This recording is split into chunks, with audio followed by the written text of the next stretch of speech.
Good morning to all. Daily MCQ session में आप सभी लोगों का स्वागत है। अगर आपने हमारे चैनल को लाइक एंड सब्सक्राइब नहीं किया है तो प्लीज़ लाइक एंड सब्सक्राइब करें तथा बेल आइकन का बटन दबाना ना भूलें, जिससे हमारे नई वीडियो का अपडेटेशन आपको मिलता रहे।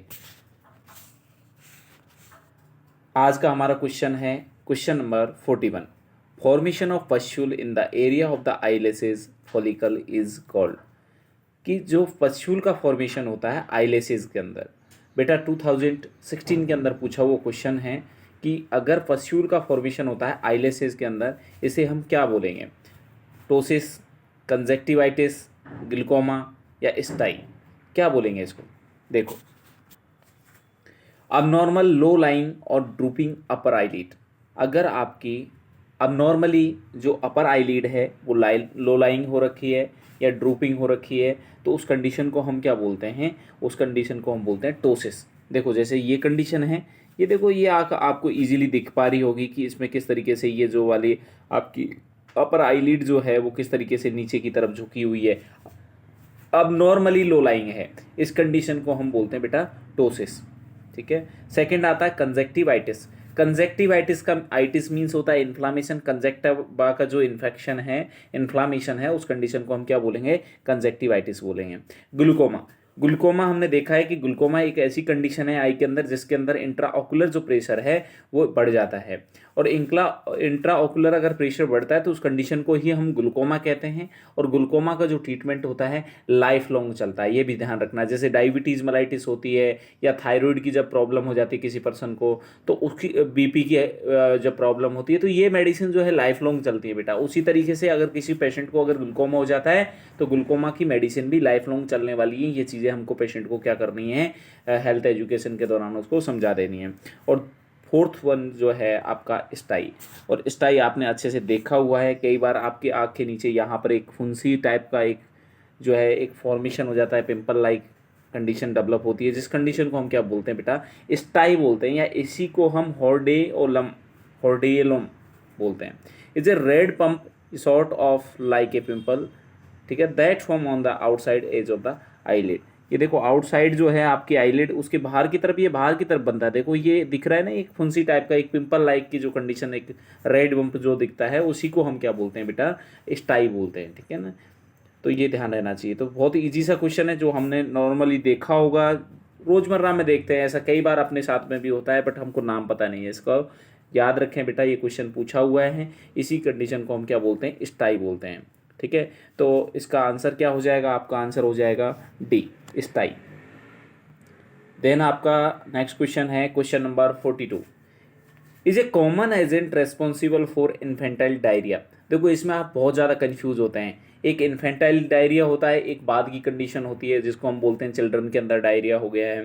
तो इस कंडीशन में ज़्यादातर बच्चे, मैं बोल रहा हूँ कि ज़्यादातर बच्चे जो है कंफ्यूज ही रहते हैं कि सर आंसर क्या करना है। हमने सारे पढ़े हुए होते हैं। इकोलाई भी देखो, आपको लग रहा होगा कि हाँ सर इससे भी कहीं कहीं डायरिया हो सकता है। आपको रोटावायरस भी लग रहा होगा, आपको एंट अमीबा हिस्टोलाइटा का भी जो है वो भी आपको लग रहा होगा। अब आंसर क्या करें बेटा? सुनो ध्यान से। अगर मैं बात करके चलूं रोटावायरस की, पहले रोटावायरस समझो। रोटावायरस क्या है? रोटावायरस में अगर आप समझें, कैसे याद रखेंगे? इन्फेंट होते हैं, इन्फेंट मतलब कि छोटा सा बच्चा। ठीक है, नियोनेट इन्फेंट की बात कर रहा हूँ। तो नियोनेट इन्फेंट जो बच्चे होते हैं ज़्यादा रोते हैं, तो ऐसे याद रखेंगे ज़्यादा रोते हैं। तो रोटा वायरस जो है छोटे बच्चों के अंदर जो है रेस्पॉन्सिबल होता है फॉर डायरियल कंडीशन। ठीक है, रोटा वायरस। जबकि थोड़ा सा ओल्डर होते हैं, और मैं रोटा वायरस की बात करूँ तो मोस्टली ये रोटा वायरस जो होता है ना बेटा, बिलो 5 ईयर ओल्ड जो चिल्ड्रंस होते हैं उनके लिए रेस्पॉन्सिबल है। मतलब 5 साल से छोटे बच्चों के अंदर जो कॉमनली जो डायरिया देखने को मिलता है वो रोटा वायरस की वजह से देखने को मिलते हैं। तो अब यहाँ कंफ्यूज मत होना, अगली बार जो क्वेश्चन है वो चेंज किया जा सकता है। यहाँ पर जो इन्फेंटाइल डायरिया लिखा हुआ है, वहाँ अगर आप लिख देता है कि is a common agent responsible for diarrhoeal condition in या diarrhoeal condition below 5 year old childrens, मतलब 5 साल से छोटे बच्चों के अंदर जो डायरियल कंडीशन है उसके लिए कौन सा कॉमन एजेंट है जो कि रेस्पॉन्सिबल होगा, तो भी आपका आंसर क्या होगा बेटा? रोटा वायरस होगा। समझ रहे हैं मेरी बात को? 5 साल से छोटे बच्चों के अंदर रोटा वायरस ही कॉमन कोज होता है। उससे बड़े बच्चे होते हैं उनके अंदर इकोलाई वगैरह हो सकता है। ठीक है, आगे ये क्या है सर? Entamoeba histolytica. ये बेटा 2 कंडीशन होती है, ध्यान से सुनो। एक होती है एंटमीबा हिस्टोलाइटिका कंडीशन है, और दूसरी कंडीशन होती है एक सिजेला का इन्फेक्शन होता है। देखो सुनो, ये एक पैरासाइटिक इन्फेक्शन है कॉलन का with the amoeba Entamoeba histolytica, ठीक है। तो बेटा ये जो अमीबिक डिसेंट्री, दो कंडीशन है, एक अमीबिक डिसेंट्री बोला जाता है, एक को बैसिलरी डिसेंट्री बोला जाता है। अमीबिक अगर डिसेंट्री बोला जा रहा है तो देखो नाम में क्लियर है, एंट अमीबा, अमीबा छुपा हुआ है। तो अमीबिक जो डिसेंट्री होती है उसके लिए कॉजेटिव ऑर्गेनिज्म क्या होता है, तो उसके लिए होता है एंट अमीबा हिस्टोलाइटिका। जबकि दूसरी जो कंडीशन होती है उसको बोलते हैं बेटा bacillary dysentery, is associated with the species of bacteria from the family Enterobacteriaceae. The term is usually restricted to Shigella infection. तो मोस्टली जो बैसिलरी जो डिसेंट्री होती है बेटा वो सिजेला की वजह से होती है। किस कौन से इन्फेक्शंस की वजह से होती है, सिजेला इन्फेक्शंस की वजह से होती है। और जो आपकी एंटमीबा हिस्टोलाइटिका है ये किसके लिए रेस्पॉन्सिबल होता है, अमीबिक डिसेंट्री के लिए रेस्पॉन्सिबल होता है, ठीक है। तो ये सारे क्वेश्चंस आपको क्लियर हो रहे होंगे आई थिंक।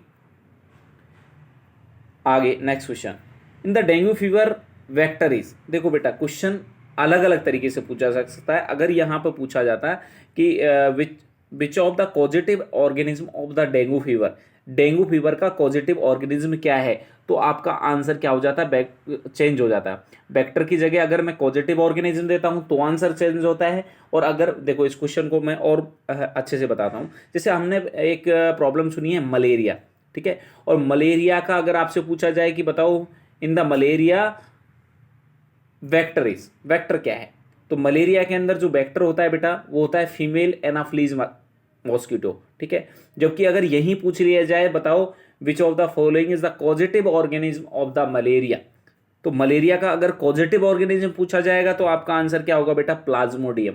तो समझें बात को, तो यहां से क्वेश्चन घुमा सकता है। बैक्टर की जगह अगर पॉजिटिव ऑर्गेनिज्म देगा तो आंसर अलग होगा, बैक्टर देगा तो आंसर अलग होगा। जो हमारा डेंगू फीवर है वो किस वजह से होता है, हमें पता होना चाहिए, फ्लेबी वायरस या अर्बो वायरस की वजह से होता है। और जो इसका बैक्टर होता है बेटा वो होता है एडीज एजेप्टाई या एडीज स्पीसीज, क्लियर है। कोलेक्स जो होता है वो किसके लिए होता है, जापानीज इंसेफेलाइटिस वगैरह के लिए होता है।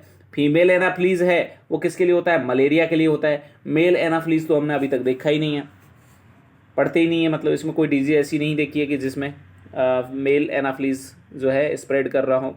अगली कंडीशन है Bitot spot is occurring due to the deficiency of. ये बाइटोट जो स्पोर्ट है ये किस रीजन से या किस विटामिन की डेफिशिएंसी की वजह से देखने को मिलता है। पहले तो समझो ये बाइटोट स्पोर्ट है क्या है बेटा, देखो समझो, ये जो आपको आग दिख रही है देखो ये यहाँ पर कैसा लग रहा है, एक फॉर्म जैसा बन गया, झाग जैसी एक संरचना बन रही है, वाइटिस फॉर्मी स्ट्रक्चर जो क्रिएट होती है बेटा उसी को हम क्या बोलते हैं, बाइटोट स्पॉट बोलते हैं। और ये मोस्टली विटामिन ए की डेफिशिएंसी की वजह से देखने को मिलती है। तो आंसर क्या हो जाएगा इसका, vitamin A deficiency. Next question, question number 45, milk ejection hormone is. अब यहाँ पर बच्चे फिर कंफ्यूज होते हैं क्योंकि यहाँ पर इतना तो पता है कि सर बेजोप्रेसिन नहीं होगा और प्रोजेस्टेरोन नहीं होगा, प्रोलैक्टिन होगा या तो आंसर, या आंसर होगा आपका ऑक्सीटोसिन। बच्चे कंफ्यूज रहते हैं बेटा, ध्यान से सुने, दो हार्मोन है, एक ऑक्सीटोसिन होता है, एक प्रोलैक्टिन होता है, एक दूध के निर्माण की जो प्रोसेस है उसमें इन्वॉल्व होता है, और एक जो है मिल्क को इजेक्ट करने में मतलब बाहर निकालने में रेस्पॉन्सिबल होता है। देखो एक बात समझो, आप अच्छे तरीके से एक चीज तो समझते हैं ऑक्सीटोसिन के बारे में कि जो ऑक्सीटोसिन होता है वो कॉन्ट्रैक्शन करवाता है, मीन्स यूट्राइन कॉन्ट्रैक्शन करवाता है, और ये किस डाउनवर्ड मूवमेंट में कॉन्ट्रैक्शन करवाता है during the delivery time.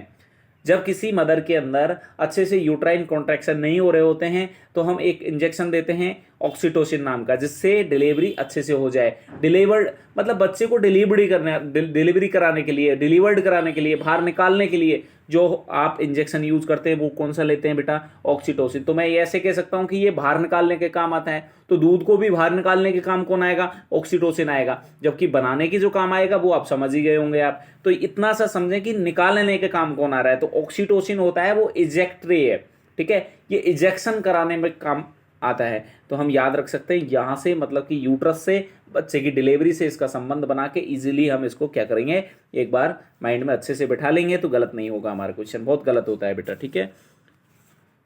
Thank you so much आज के लिए। अगर आपने हमारे वीडियो को लाइक एंड सब्सक्राइब नहीं किया है तो प्लीज़ लाइक एंड सब्सक्राइब करें और बेल आइकन का बटन दबाना ना भूलें, जिससे आपको हमारे नए नए वीडियोज़ जो हैं उनका नोटिफिकेशन मिलता रहे। Thank you so much.